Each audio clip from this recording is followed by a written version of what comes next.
สบายดีสวัสดีพ่อแม่พี่น้อง FC ที่หักแพงเบิดสุขุสุคนเบิดสุหมองสุบอนเด้อเบิดสุหมองสุแจทั้ง FC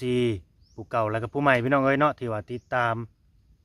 ให้กำลังใจบ่าวลาวพาเพลินเนาะด้วยดีเสมอมาเนาะตั้งแต่ต้นจนปัจจุบันเนาะหรือว่าทั้งผู้เก่าและผู้ใหม่นั่นละมื้อนี้ก็พาพี่พาน้องเฮาเข้ามาเยี่ยมยามถามข่าวเนาะอัปเดตสถานะหัวใจของสาวโสดคนหนึ่งพี่น้องเอ้ยเนาะอยู่กลางดงกลางป่านี่แหละอยู่แบบบ่มีไผบ่มีหมู่มีคู่บ่มีหมู่เว้าบ่มีหมู่คุยหมู่ล้มเนาะอยู่คนเดียวพี่น้องเอ้ยเนาะชีวิตของน้องนี่ก็น่าสงสารพี่น้องเอ้ย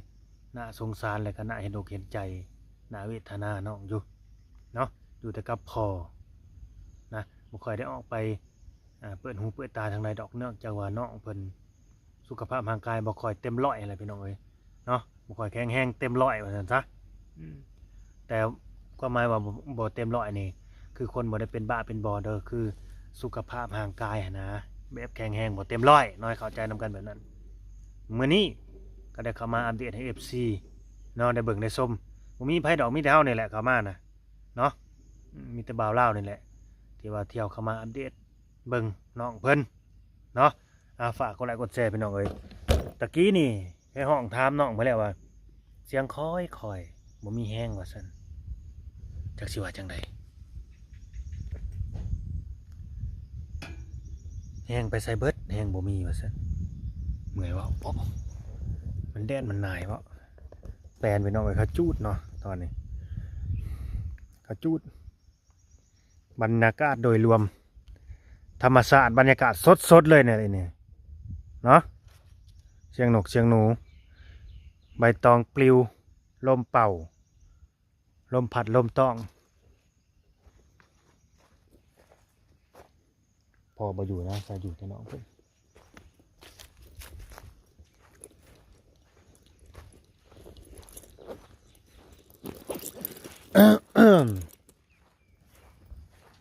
สบายดีห้วยเดี๋ยวว่าเอาลงมาบ่ได้สิลงมาลุ่มพี่บ่ลงมาได้อยู่เนาะเปิดประตูให้น้องเช้าก่อนเมื่อแม่นจ่อยกว่าเก่าบ่อ้วนกว่าเก่าน้ำหนักขึ้นเลยเนี่ย น้ำหนักขึ้น น้ำหนักขึ้น โอ้ก็มีน้ำฝนใส่นะขึ้นหลายเท่าใดหากะอาบน้ำบ่ โดย แลนมึงดูฮะ โอ้ยแต้มบ่ทัน คือว่า ขึ้น50ไปติดอยู่ไซจังหัวน้ำหนักขึ้น นี่บ่ติดอยู่บ้าน โอ้บางวันสิ้นบางได้นี่ลงวัดบ่ บ่บ่ได้ลงเมื่อย อืม เมื่อยแฮงเลยบ่ได้ลง อ้ายก็บ่ได้ลงคือกันเบิ่งสิไปเอาตังค์มาให้นั่งหรือมานั่งพี่บ่ย่างมาพี่น้องล่ะเมื่อยแห้ง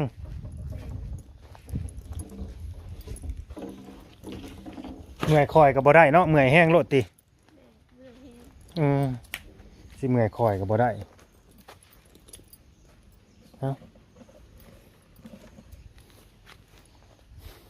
ยังเมื่อยอยู่บ่เดี๋ยวนี้ เมื่อยอยู่ นั่นแหละบอกให้หาคนของใจกับบ่หาจักเถื่อ อืม บ่มีคนโทรมาหาน้องเลยบ่ บ่ อ้าวเขาขอเบอร์ไปเห็นหยังซะเนาะ อืม ถ้าอยากโทรอยากคุยก็โทรมาเด้อพี่น้องเอ้ยเบอร์น้องเพิ่นก็มีได้โทรติดอีกต่างหากเนาะ โทรติดอยู่บ่ ก็มีอยู่อันคนโทรมาแต่ทำบ่ทัน ก็โทรมาเทื่อเดียวบ่ อืมมัน4-5สาย ทางครับบ่ทัน แม่น เขาโทรมาฮอด4-5สายยังบ่รับอยู่ อ้าวเขาจะโทรมาบ่ได้โดน อ๋อยิ่งเอาน่ะบ่จักตอดมาแล้วว่าง เพราะจะดังเลย อืม เพราะน้องอยู่นอกพุ่นเนาะ โดยกินข้าวกันยังนี่มาส่งคนสิเป็นหวัดแท้ แม่นอากาศร้อนแต่หางบ่สบาย อืมสิ เป็ กิ น น หวัด ข้าวกับแอบหุ่นดี แอบหุ่นดี แมน อิหยังเนาะบาดนี้มาอำกันอีกแล้วบาดนี่ ฮะ มาอำอีกแล้วบาดนี้แอบหุ่นดีอีหยังวะ โอ้โห พี่น้องว่าพี่ช้างแอบหุ่นดีน้องอยากหยอกได้นี่อยากอำอีกได้นี่เขียนโม่บ่ บ่ กบ บ่ แอบหุ่นดี เออ กับโก้บ่ บ่แมน ขี้เกียจ บ่แมนเฉลยบ่ แอบก็เฮ็ดแต่ขี้เกียจนั่นแหละเฉลยบ่เคยได้ยินเลยแอบหุ่นดี เฉียดแอลกิ้วค่ะเด้แอลกิ้วมันก็ต้องหุ่นดี แอบก็แปลว่าเครียดหุ่นดี เขียดเขียดตาปาดบ่ เฉียดแอลกิ้ว เออคือหากินแต่เขียดแนวกิ่วแท้เนี่ยบ่กิ่วกับบ่กินบ่เดี๋ยวนี้ มันบ่มีเด้จ้ะ อืมเนี่ยหุ่นดีว่าซั่นงงคือทันได้เลย ลุงบ่ ไอ้ก็งงคือกันได้บ่เคยได้ยิน คือเห็นอัน อ้ายน้องมาบ่ไปแล้วบ่ ไปเลยมา10 วันนึง มาแต่สงกรานต์พู้นบ่ แม่น เออ อายเห็นบ่ เห็นกันอยู่แกงแฮะแต่บ่เห็นแถวนี้ดอกไปเจออยู่แกงแฮะเข้าไปถ่ายเอกสารกับเมียเขาพอน้องไทยหุดหน้าแล้วบ่นี่ ยัง ยังไม่ได้ไทยเนาะแล้วไปเลี้ยงงัวบ่ แม่น เอ้าตะกี้คือเห็นคนย่างมาในนี่ไผมีผู้ชายผู้หนึ่งบ่ได้ออกไปแต่ในเรือนน้องบ่ ผู้ชายนี่ แม่น ก็สิมีแต่พ่อน้องและผู้ชายกั บ่ น แม่นที่เฒ่าๆเนี่ยยังน้อย คือว่าย่างเอาไว้นี่แหละ คือบ่มี บ่มีบ่ ยันคนมาหางัวหาควายอยู่แล้ว ยันแม่นคนมาหางัวรุ่นเดียวกับพ่อน้องพุ่นแหละแล้วย่างเอาไว้ผู้น่าสิมาหางัวอืมฝนตกหลายมื้อแล้วใครอยู่อากาศมันก็เย็นแล้วบัดนี้ ฝนตกแล้วก็เริ่มมีสีเขียวขึ้นแล้ววันนี้เดินทางหน้าบ้าน เดี๋ยวเห็นแล้วบ่สีเขียว เห็น เออ เริ่มเห็นแล้วเริ่มหญ้าปงแล้วบัดนี้ แม่นหญ้าปงแล้วก็ยุงก็ตามมาแล้วบาดนี่บ่ยุงอยู่อืม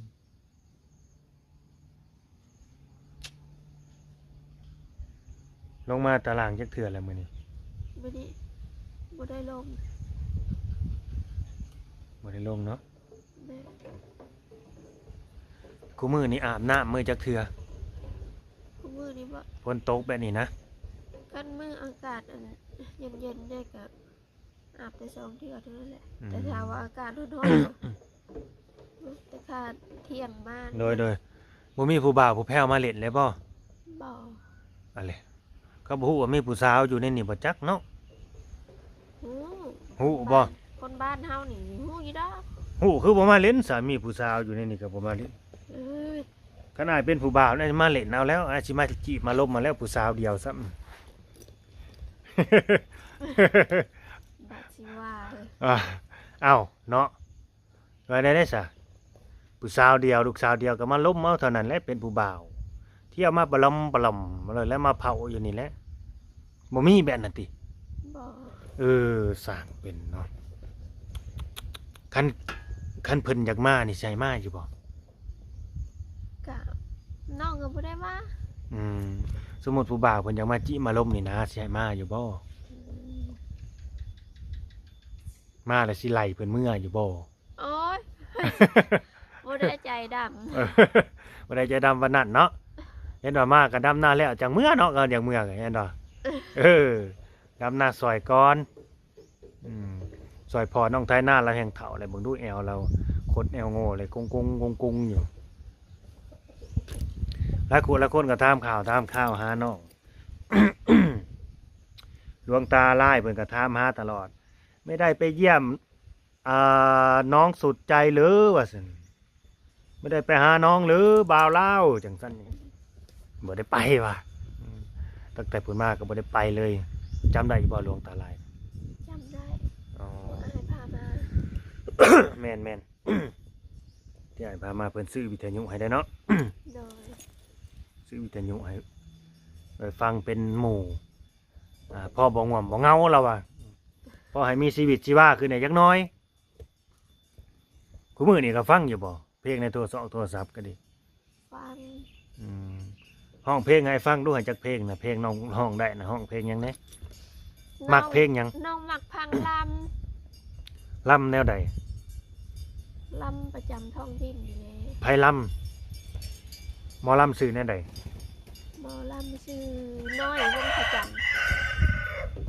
ล่ำว่าจังใด ำลำคอนสวรรค์ อืม ลำคอนสวรรค์ ลำตั้งวายน้องก็มัก โอ้น้องมักไปแนวนั้นเนาะ โดย อืม อยากลำให้พังอยู่แต่หันเสียงมันแบบบ่ค่อยสบายเลยก็เลยบ่ ลองเบิ่งดูหาจักท่อนจักฮุกหนึ่งท่อนฮุกหนึ่งอ้ายบ่ฮู้ว่า อืม คันน้องล่ำออกมาอ้ายสิฮู้ว่า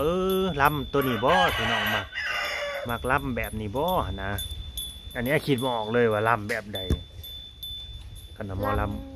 ำ ก็มีรายการที่น้องมักแต่กันลำบ่ได้ก็มีอยู่ละลำตัวที่น้อง อืม ก่อนที่น้องลำได้ก็ ล่ำสาคนหลายใจแบบนี้ก็มีบ่ บ่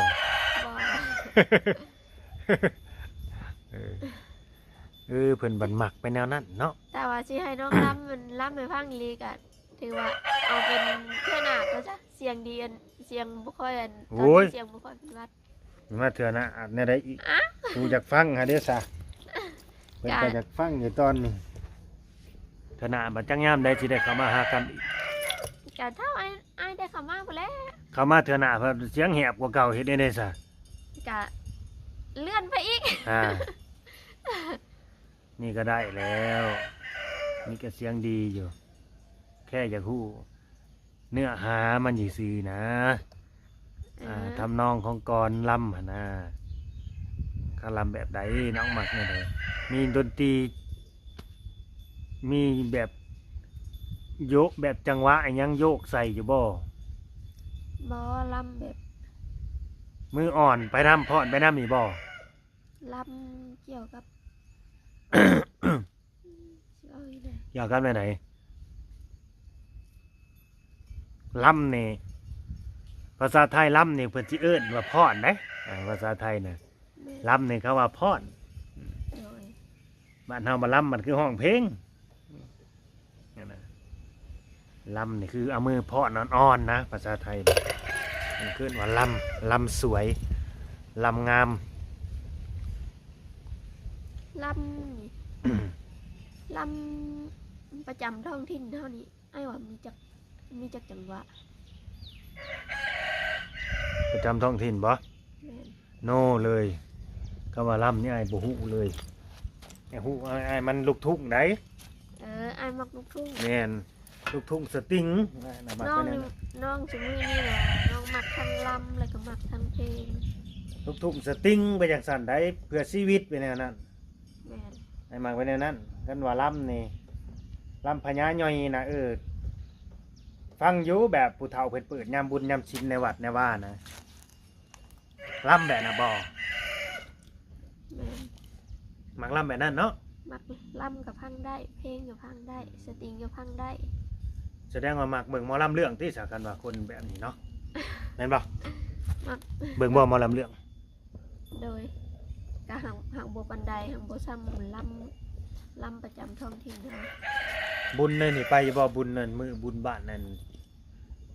สมผัดใต้นี่ไปอยู่บ่ บ่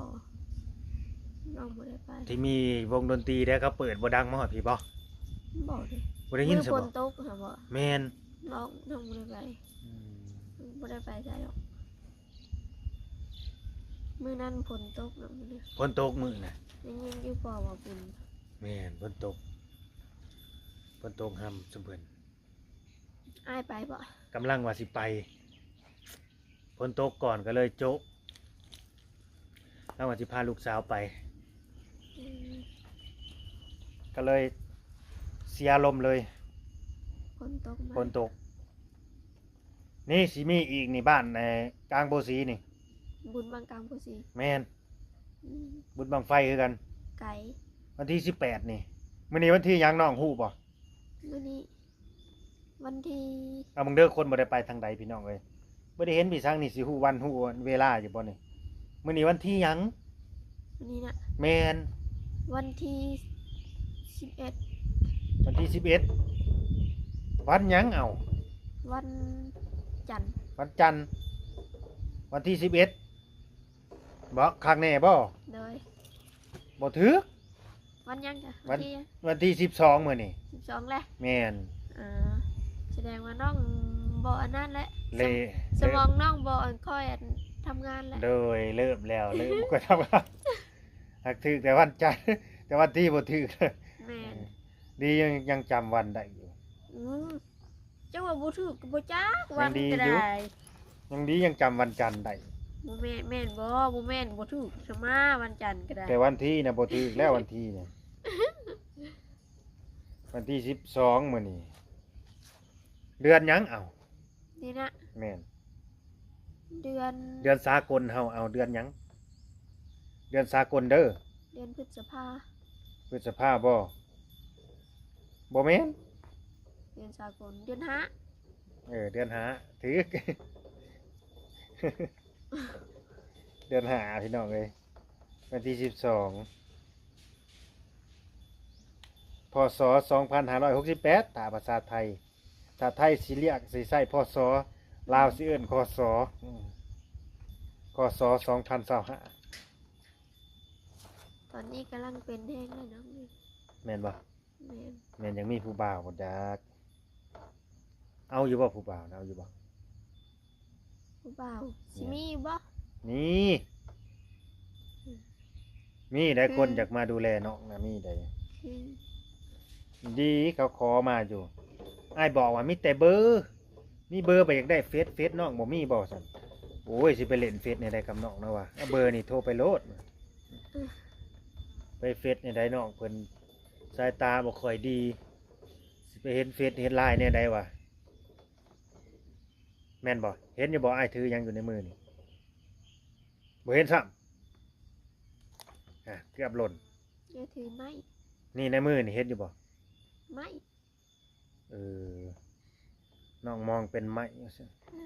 ไม่เห็นไอ้ที่โทรศัพท์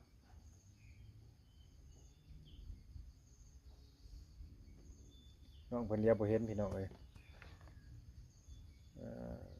ต้องใกล้ๆเนาะแล้วต้องเป็นวัตถุใหญ่ๆอย่างสิเลียวเห็นครับเห็นหน้าอ้ายอยู่บ่ตอนนี้ หน้าอายเห็น เป็นได้ได กะ หน้าตาเป็นจังได หน้าตาดีปกติ โอ้ย บ่มีอิหยังเปลี่ยนแปลง แม่นซะบ่ โดย เปลี่ยนนั่นแหละมันก็เฒ่าลงแล้วเนาะ บ่ เฒ่าลงแล้ว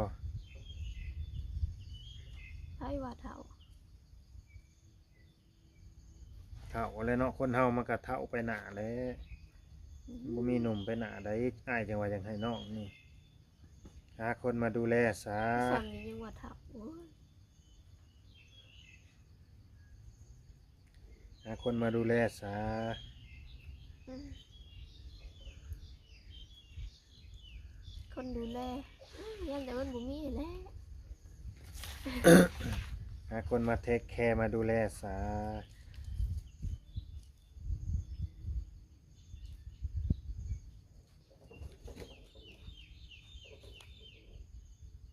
นี่อยู่แล้วจังใดกามี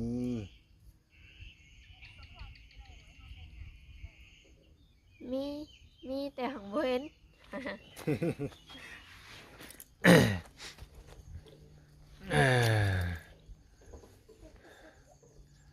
ชีวิตพี่น้องเอ้ยอยู่ผู้เดียว ลูกสาวเดียวอีกพ่อก็ไปและยามมื้อแลงเราก็ไปตามภาษาเราวเอางัวแบะเขาเคาะเขาแหลงเอาเวลานึ่งเขาแล้วก็มานึ่งแม่นบ่น้องหล่ะ แม่น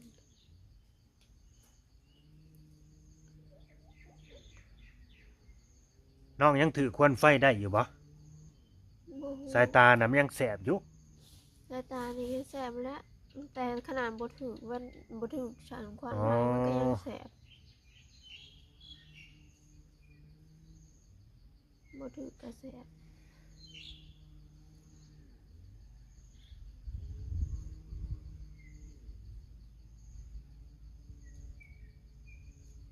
อ๋อ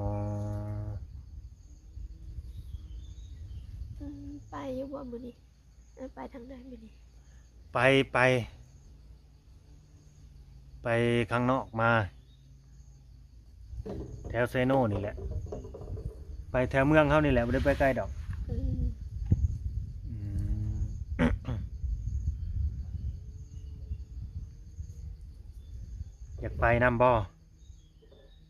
ยากไป บ่ย่านตกโหลดบ่ ย่าน ตกโหลดไปแห่งสินักกว่าเก่าเลยเนาะน้องอยากกินหยังอยู่บ่ตอนนี้ บ่ฮู้คิดบ่ออก อืมได้ว่าอยากหยังเป็นพิเศษบ่อยากเนาะแบบว่าเขาอยากในปากกันว่านะ บ่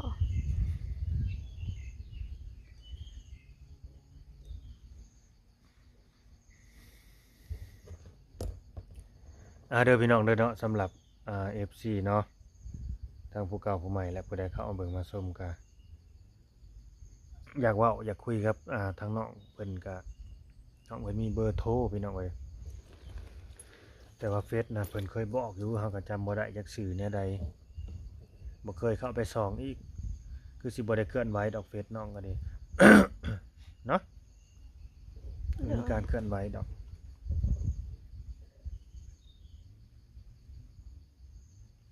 มันบ่เห็นได้จ้ะบ่ได้ไปพิมพ์ไปหยังมันก็พิมพ์บ่ได้บ่เห็นนะ ก็ทักมาแหละพี่น้องเอ้ยมาให้กำลังใจเพิ่นเลยว่าอยากมาเยี่ยมมายามน้องเพิ่นก็ได้นะเฮาก็ยินดีที่จะพามาเยี่ยมมายามเพิ่นเนาะมาเที่ยวหามาเบิ่งการเป็นอยู่เป็นแนวใดตัวจริงเป็นแนวใดตัวจริงน่ะ ตัวจริงก็คือคนสิเบิดนี่แหละ ตัวจริงเป็นตาหักตาแพงบ่เป็นตาเอาไปเบิ่งไปแย่งบ่ก็มาเบิ่งเอาพี่น้องเอ้ย คือคนสิเบิดนี่แหละ สิเบิดหยัง อ่ะ สิเบิดหยังอยากแกงแห้งอยู่ อืมแข็งแรงเวียง สิเบิดไปซ้ายเนาะตัวจริงก็อยากได้ไปเบิ่งไปแย่งก็มาขอน้ำพ่อเพิ่นนั่นก็เนาะมาขออนุญาตจากพ่อเพิ่นแหละเพิ่นสิอนุญาตให้ไปเบิ่งไปแย่งซอยบ่ก็ดีอยากไปอยู่บ่เนาะสมมุติมีคนเสียไปเบิ่งไปแย่งซอยนี่สิไปอยู่บ่เนาะคิดว่า หรือว่าคิดฮอดพ่อบ่ บ่ฮู้บ่ฮู้เนาะต้องลองเบิ่งเนาะต้องลองแบบว่าลองอยู่ในเหตุการณ์จริงก่อนจังสิฮู้เนาะแม่นบ่ไอ้บ่อืม ตอบยากแล้วโอ้ ตอบยากพี่น้องเอ้ยก็บ่อะไรใหญ่ห่างเนาะคือตัวน้องเพิ่นนี่แบบว่าเป็นคนแบบบ่ค่อยคิดอยากนั่นอยากนี่หั้นนะแล้วแต่บางช่วงบางเวลาคือสิแม่นเนาะคือตอนนี้คิดบ่ออกเลยว่าอยากหยังเพราะว่าเฮาบ่เห็น แม่น เฮาบ่เห็นรูปเห็นภาพมันก็เลยแบบบ่มีแนวมาล่อตาล่อใจเฮ็ดให้เฮาคิดอยากได้อยากเห็นหั่นนะ แบบมีอีหยังให้กินก็กิน กิน แบบ อืม บ่คิดไว้ก่อนว่าอยากอันนั้นอยากอันนี้บ่ โอ้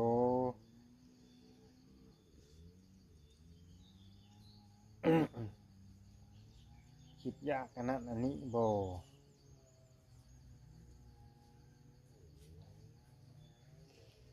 เฮาก็สิได้จบคลิปเดี๋ยวพี่น้องเอ้ยบัดนี้เนาะ จบคลิป สิได้จบคลิปสิได้ปิดคลิปเลยเด้ โดยมาเท่าหน้าพุ่นแหละยังสิได้สิรำให้ฟัง บ่ได้ล้ำเลยแหละเบิ่งคักเลย โอ้ยต้องได้รำน้องสิรำให้ฟังอยู่ดอก จักสิได้ฟังหรือบ่ล่ะครับเป็นแนวนี้เนาะอย่าบ่ได้ล้ำอย่าบ่ได้ฟังอยู่ เอามาเท่าหน้าพุ่นแล้ว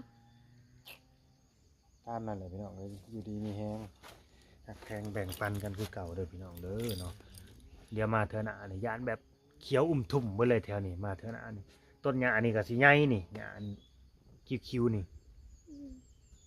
ใหญ่คือเบิดนี่ก็โหยุ่งบ่ได้เว่าอีกแล้วนี่เนาะอืมโอเคเนาะตามนั้นแหละพี่น้องเอ้ยสบายดีน้องสบายดี โดยเจ้าสบายดี โดยสบายดีเด้อพี่น้องเอ้ย